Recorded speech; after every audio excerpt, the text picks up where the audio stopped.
தினசரி சமையல்லையே பாரம்பரிய சமையல், அதாவது அந்த காலத்திலிருந்து நிறைய பேர் மறந்து விட்ட ஒரு டிஷ். இந்த டிஷ் பேர் அங்காயப்பொடி. அதாவது நம்ம அங்கத்தை தங்கம் மாதிரி வச்சுருக்கிறதுக்கான ஒரு பொடின்னு சொல்லலாங்க. இதுக்கு என்ன இன்க்ரீடியன்ஸ் தேவைன்னு சொல்கிறேன், கவனமாக பாருங்கள். அங்காயப்பொடி செய்ய தேவையான பொருட்கள்: சுண்டைக்காய் வத்தல் 1/4 கப், தனியா 1/4 கப், வரமிளகாய் 6, கறிவேப்பிலை கைப்பிடி அளவு, உலர்ந்த வேப்பம்பூ 1½ டேபிள் ஸ்பூன், மிளகு 10, சீரகம் 1½ டீஸ்பூன், நெய் சிறிதளவு, உப்பு தேவையான அளவு. அங்காயப்பொடி செய்கிறதுக்கு என்னென்ன பொருட்கள் தேவைன்னு இப்போ பார்த்தீங்க இல்லையா? இதெல்லாமே நம்ம வீட்டில் இருக்கிற அவைலபிளாக இருக்கிற இன்க்ரீடியன்ஸ் தாங்க. அந்த காலத்தில் இருந்து செஞ்சிகிட்டு இருந்த ஒரு ரெசிபி தான். இப்போ எல்லாம் மறந்துக்கிட்டே வராங்க. இனிமேல் ஃப்யூச்சரில் மறக்கக்கூடாது அப்படிங்கிறதுக்காக தான் நான் இந்த மாதிரி செலக்ட் பண்ணி செஞ்சு காமிக்கிறேன். ரொம்ப சிம்பிளான பொடி தான். ஆனால் நம்மளுக்கு ஆரோக்கியத்துக்கு பார்த்திங்கனாக்கா அவ்வளோ நல்லது செய்யும். நம்ம ரத்தத்தை சுத்தி செய்யும், உடலை நல்ல பொலிவாக வைத்துக்கொள்ள செய்யும். இதுக்கு நல்ல ஜீரணமாகும், அஜீரணம்ங்கிறது இருக்காது இந்த மாதிரி பொடியெல்லாம் செஞ்சு சாப்பிட்டா. இதுக்கு ஒரு சில விஷயங்கள் நான் அதை வறுக்கிறப்ப ஷேர் பண்ணிக்கிறேங்க. இப்போ கொஞ்சமாக இங்கே பேனில் நெய் விட்டுக்கலாம். பொதுவாக இதுக்கெல்லாம் நெய் விட்டால் ஒரு நல்ல வாசனையாக இருக்கும் இந்த பொடி.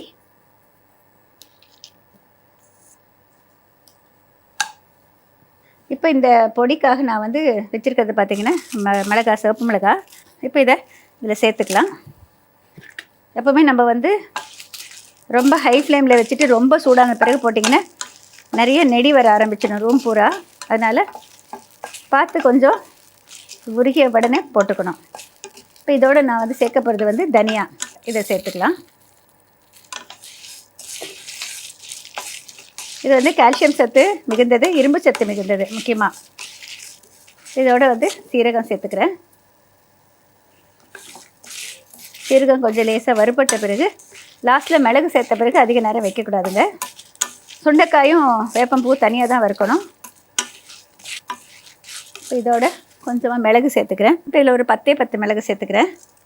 அந்த காலத்தில் சித்தர்கள் எழுதியிருந்ததில் எல்லாத்துலேயும் பார்த்திங்கன்னா மிளகு தான் இருக்கும். கார்ப்பு சுவையுடையது மிளகு. இப்போ இதை அடுப்பு அணைச்சிட்டு இதை வேறு ஒரு தட்டுக்கு மாற்றிடுறேன். ஒரு நல்ல வாசனை வர ஆரம்பிச்சிச்சு. இதை ஆறுறதுக்கு ஒரு தட்டில் மாற்றிட்டு மற்றதெல்லாம் வறுத்துக்கலாம்.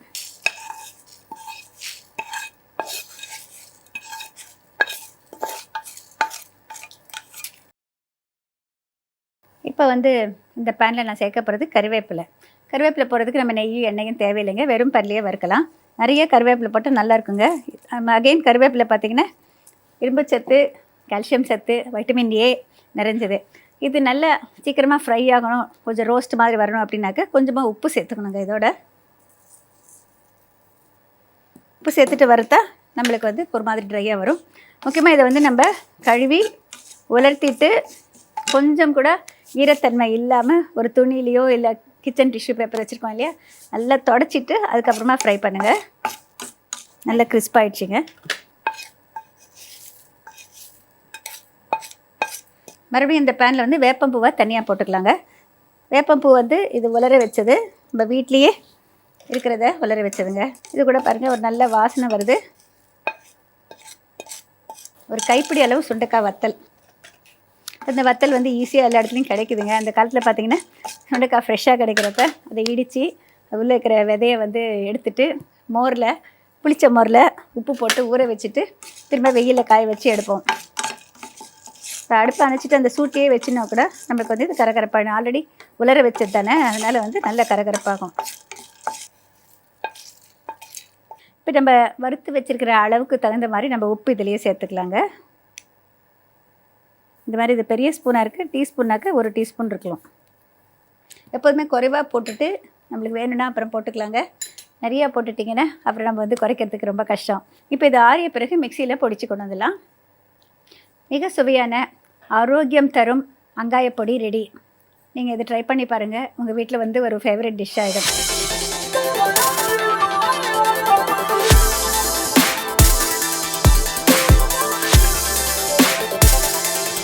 அங்காயப்பொடி எப்படி செய்கிறதுன்னு சொல்லிட்டு இப்போ மறுபடியும் பார்க்கலாங்க. முதல்ல ஒரு பேனில் கொஞ்சமாக நெய் விட்டு சிகப்பு மிளகாய் லேசாக வறுத்த பிறகு தனியா, சீரகம், மிளகு எல்லாத்தையும் சேர்த்து வறுத்து ஒரு தட்டில் கொட்டிடுங்க. கொஞ்சமாக கருவேப்பிலையை அதே பேனில் வறுத்துக்கிட்டு வறுக்கிறப்பயே கொஞ்சமாக உப்பு சேர்த்து வறுத்துக்கோங்க. நல்லா கரகரப்பானதும் அதே தட்டில் கொட்டிடுங்க. மறுபடியும் இந்த பேனில் வந்து வேப்பம்பூவை தனியாக போட்டுக்கலாங்க. அதே தட்டில் கொட்டிடுங்க. ஒரு கைப்பிடி அளவு சுண்டைக்காய் வத்தல் நல்லா கரகரப்பானதும் அதே தட்டில் கொட்டிடுங்க. வறுத்து வச்சுருக்கிற அளவுக்கு தகுந்த மாதிரி நம்ம உப்பு இதிலேயே சேர்த்துக்கலாங்க. இப்போ இது ஆறிய பிறகு மிக்சியில் பொடிச்சு கொண்டு வந்துடலாம். மிக சுவையான ஆரோக்கியம் தரும் அங்காயப்பொடி ரெடி. இந்த அங்காயப்பொடியை எப்படியெல்லாம் யூஸ் பண்ணணும்னு சொல்கிறேங்க. நம்ம நல்லா சூடான சாதத்தில் நெய் போட்டு இது வேணுங்கிற அளவுக்கு போட்டு கலந்து சாப்பிட்லாம். அதுக்கு ஒரு சின்ன வெங்காயம் உரிச்சிட்டு தொட்டுட்டு சாப்பிட்லாம். அடுத்ததாக வந்து நம்ம வந்து தோசை ஊற்றுறோம் இல்லைங்களா, இந்த தோசை மேலே டாப்பிங் மாதிரி போட்டு அப்படியே கொடுக்கலாம். நம்ம வந்து வெறும் சாதத்துக்கு மட்டும்தான் இல்லாமல் இந்த பொடியை யூஸ் பண்ணிவிட்டு நிறையா நாங்கள்லாம் வந்து பொரியல் எல்லாம் பண்ணால் கூட வந்து இந்த மாதிரி கொஞ்சம் பொடியை வந்து லாஸ்ட்டில் அப்படி தூவி இறக்குவோம். அது இன்னும் கொஞ்சம் கூடுதல் சுவையை கொடுக்கும், கூடுதல் ஆரோக்கியத்தை கொடுக்கும். நம்ம எல்லாமே நமக்கு பிடிக்கும் அப்படின்னு நினச்சி சாப்பிட்டிங்கன்னா கட்டாயம் அந்த டேஸ்ட் நமக்கு பழகிடும். புதுமை சமையல் அப்படின்னவுடனே அதில் ஆரோக்கியத்தை சேர்க்கணும் அப்படின்னு நினச்சி தாங்க நிறைய விஷயம் சொல்லித்தரேன்.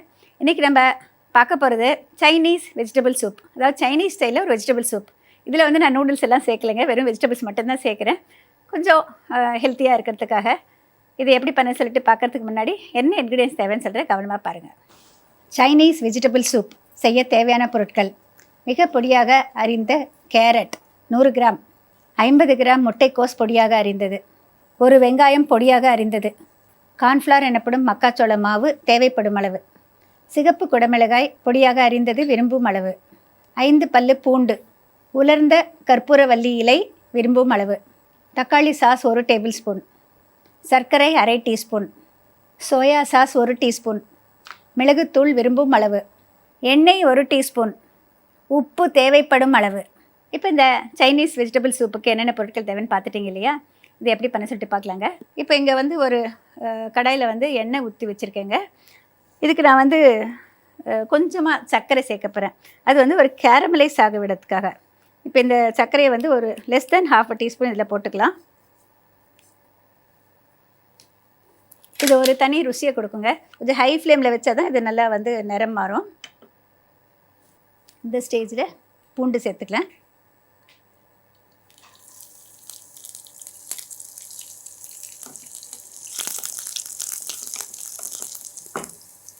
இதோட வெங்காயம் சேர்த்துக்கலாம்.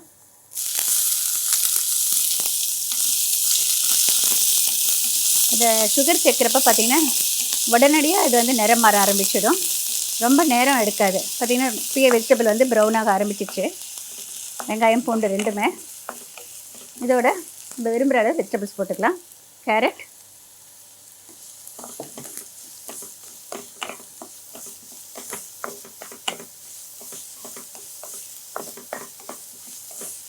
ஹோட்டல்லாம் பார்த்திங்கன்னா வந்து அஜினோமோட்டோங்கிற மோனோசோடியம் குளூட்டமேட் கட்டாயம் இந்த சூப்லலாம் சேர்ப்பாங்க. நம்ம வீட்டில் வந்து அதை அவாய்ட் பண்ணிவிட்டு செஞ்சுக்கலாம் நம்மளே செய்கிறப்போ. எப்போவுமே சூப்புக்கெல்லாம் வந்து ஓவர் குக் பண்ணக்கூடாதுங்க. ஹாஃப் ஃப்ரைடாக இருந்தால் தான் நல்லாயிருக்கும். இப்போ கேரட் லேசாக வதங்கிய பிறகு முட்டைக்கோஸ் சேர்த்துக்கிறேன்.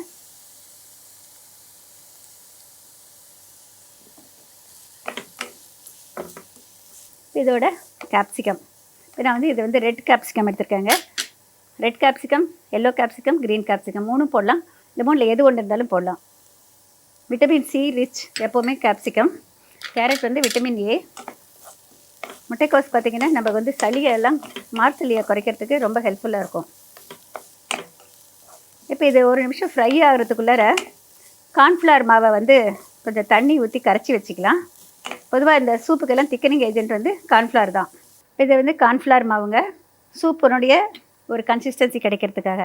இப்போ இதோட வந்து கொஞ்சம் தண்ணி சேர்த்துக்கலாம்.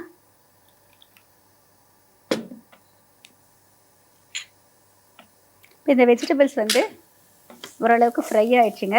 இப்போ இதில் வந்து தண்ணி சேர்த்துக்கலாம். நம்ம வீட்டில் பண்ணுறப்ப கொஞ்சம் கூடுதலாக வெஜிடபிள்ஸ் போடுவேன் நான். தகுந்த அளவு உப்பு சேர்த்துக்கலாம்.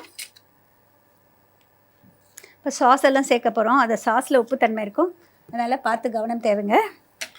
நம்ம வந்து சூப்பினுடைய திக்னஸ், அதாவது ஒரு சிலர் பார்த்திங்கன்னா வந்து ரொம்ப பிகினராக இருந்தாக்க நிறைய கார்ன்ஃப்ளவர் சேர்த்துட்டாக்க ரொம்ப திக்காகிடும். அந்த மாதிரி இருந்தால் சூப் நல்லா இருக்காதுங்க. ஓரளவுக்கு நம்மளுக்கு கன்சிஸ்டன்சி கொஞ்சம் இதுவாக இருக்கணும். ரொம்ப திக்காக இருந்தால் நல்லா இருக்காது. இப்போ இந்த கார்ன்ஃப்ளவர் வந்து நல்லா கரைச்சி வச்சாச்சு. அதுக்கு தகுந்த மாதிரி நீங்கள் கார்ன்ஃப்ளவரை குட்டியாக குறைச்சியாக சேர்த்துக்கலாம். இப்போ இது நல்லா கொதிக்க ஆரம்பிச்சிருச்சுங்க. நம்ம கலந்து வச்சுருக்கிற கார்ன்ஃப்ளவர் மாவை இது தணலை குறைச்சிட்டு சேர்த்துக்கிட்டே கலந்து விடலாம்.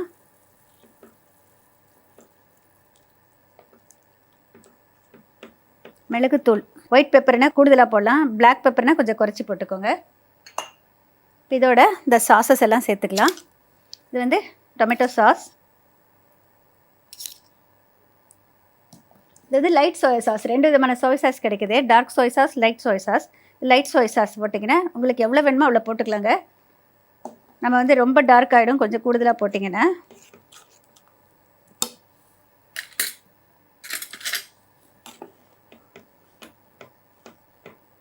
எப்போவுமே சூப்பை வந்து அதிகம் கொதிக்க விடக்கூடாதுங்க. இந்த மாதிரி நல்லா சூடான போதுமானது. இப்போ அடுப்பை அணைச்சிட்டு இந்த உலர்ந்த நறுமண இலை நம்ம வச்சுருக்கிறத சேர்த்துக்கலாம். இப்போ நான் இது வந்து எங்கள் வீட்டில் வந்து கற்பூரவல்லியில் இருக்கிறதுனால அதை ட்ரை பண்ணி வச்சுருக்கேங்க, அதை சேர்க்குறேன். நீங்கள் வந்து கடைகளில் வாங்குறதா இருந்தப்போ இதுக்கு வந்து செலரி அப்படின்னு சொல்லிட்டு போட்டிருக்கோம். செலரி இருந்தால் ரொம்ப நல்லாயிருக்கும், இல்லைன்னா வந்து மிக்சட் ஹர்ப்ஸும் நல்லாயிருக்கும். இப்போ நான் இது கொஞ்சமாக இதில் சேர்த்துக்கிறேன். எப்போவுமே இந்த மாதிரி ட்ரை பண்ண இலையெல்லாம் வந்து நம்ம கையில் வந்து நசுக்கி விட்டு போட்டால் ஒரு வாசனை நல்லாயிருக்கும். சைனீஸ் ஸ்டைல் வெஜிடபிள் சூப் தயாராகிடுச்சிங்க, சர்வ் பண்ணிடலாம். எப்போவுமே சூப்பை வந்து அடிக்கடி சூடு பண்ணக்கூடாது, எல்லாம் செஞ்சு வச்சுக்கோங்க. எல்லோரும் வர்றப்போ ஒரே நேரம் சூடு பண்ணி கொடுங்க.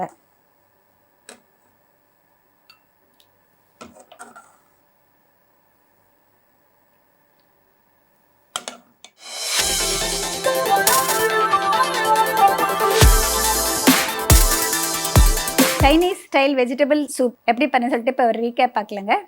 ஒரு பேனில் கொஞ்சமாக எண்ணெய் விட்டுட்டு அதில் 1/2 டீஸ்பூன் சர்க்கரை சேர்த்துக்கோங்க. சர்க்கரை கொஞ்சம் நிறம் மாற ஆரம்பித்த பிறகு அதில் பொடியாக நறுக்கிய பூண்டு, அதுக்கு பிறகு வெங்காயம் பாதி வதங்கிய பிறகு முதல்ல கேரட் சேர்த்துருங்க. கேரட் சேர்த்துட்டு கொஞ்சம் நேரம் வதக்கிய பிறகு முட்டைக்கோஸ் பாதி வதங்கிய பிறகு அதோட கேப்சிகம், குடமிளகாய் பொடியாக அரிஞ்சதை சேர்த்துட்டு நல்லா ஃப்ரை பண்ணிக்கணும். கார்ன்ஃப்ளவர் மாவை கொஞ்சம் தண்ணியில் அதுக்குள்ளே கரைச்சி ரெடியாக வச்சுக்கணும். இது நல்லா ஃப்ரை ஆன பிறகு தேவையான அளவு தண்ணி ஊற்றிக்கிட்டு தண்ணியில் வந்து தகுந்த அளவு உப்பு சேர்த்துக்கணும். உப்பு சேர்த்துட்டு அது நல்லா கொதி வர்ற நேரத்தில் கரைச்சி வச்சுக்கிற கார்ன்ஃப்ளவரை அதில் ஊற்றிக்கிட்டே கலந்து விடணுங்க. நல்லா ஒரு டிரான்ஸ்பரண்ட்டாக வந்துடும். அந்த ஸ்டேஜில் அதில் நம்ம எடுத்து வச்சுருக்கிற தக்காளி சாஸும் சோயா சாஸும் சேர்த்துக்கணும். கடைசியாக அடுப்பை அணைச்ச பிறகு நம்ம வச்சுருக்கிற மிக்சட் ஹர்ப்ஸ், இல்லைன்னா ஆரிகானோ, இல்லை நம்மளுடைய செலரி எது வச்சுருக்கீங்களோ அதை வந்து கொஞ்சமாக போட்டு கலந்துட்டு சுட சுட பரிமாறணும். மிக சுவையான சைனீஸ் ஸ்டைல் வெஜிடபிள் சூப் தயார். சைனீஸ் வெஜிடபிள் சூப் தயாராகிடுச்சிங்க. நீங்களே ட்ரை பண்ணி பாருங்கள். நான் சொன்ன சின்ன சின்ன டிப்ஸ் ஞாபகம் வச்சுட்டிங்கனாக்கா ஹோட்டலை விட நம்ம வீட்டில் ரொம்ப டேஸ்டியாக பண்ண முடியும். மீண்டும் அடுத்த வாரம் சந்திக்கலாம். அதுவரை விடைபெறுவது மல்லிகா பத்ரிநாத். வணக்கம்.